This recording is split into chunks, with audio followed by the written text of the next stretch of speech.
Merci d'être avec nous.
Voici les photos de l'ultime convoi militaire français quittant le Mali hier.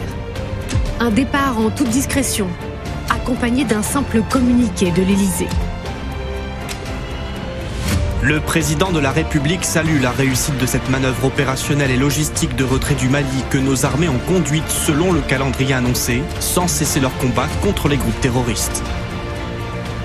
La France poussée dehors, notamment par une partie de la population, de plus en plus hostile à son égard. Quelques heures plus tôt, la télévision malienne diffusait justement ces images, des manifestants dans les rues de Gao pour protester contre la présence des troupes françaises.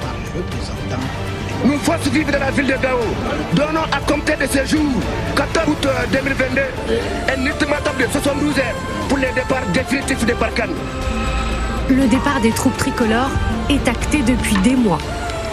La fin de près de 10 ans de présence française au Mali.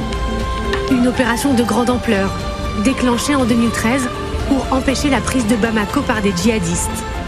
Au final, jusqu'à 5500 soldats, déployés sur 5 pays. Si la menace islamiste est un temps repoussée, les difficultés se multiplient et le bilan humain est douloureux.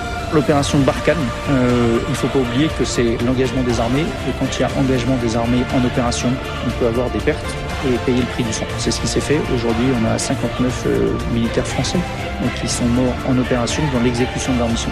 C'est bien évidemment, je pense d'abord à eux, je pense à leurs frères d'armes, je pense à leurs familles. Aux pertes humaines s'ajoutent des relations devenues exécrables avec les putschistes au pouvoir depuis 2020. Le recours aux mercenaires russes de l'entreprise Wagner pour épauler l'armée malienne achève de convaincre Emmanuel Macron. Force est de constater que les choix faits par la junte malienne aujourd'hui et sa complicité de fait avec la milice Wagner sont particulièrement inefficaces pour lutter contre le terrorisme. Ça n'est d'ailleurs plus leur objectif. Et c'est ce qui a présidé à notre choix de quitter le sol malien. 6 mois de transition entre les forces militaires françaises et maliennes. La force transfère le camp de Tombouctou aux forces armées maliennes. Et une guerre contre les djihadistes qui n'est pas terminée. La France ne déserte pas le Sahel. Environ 2500 hommes seront déployés au Tchad, au Burkina Faso et surtout au Niger, où les Français assurent avoir tiré les leçons du Mali.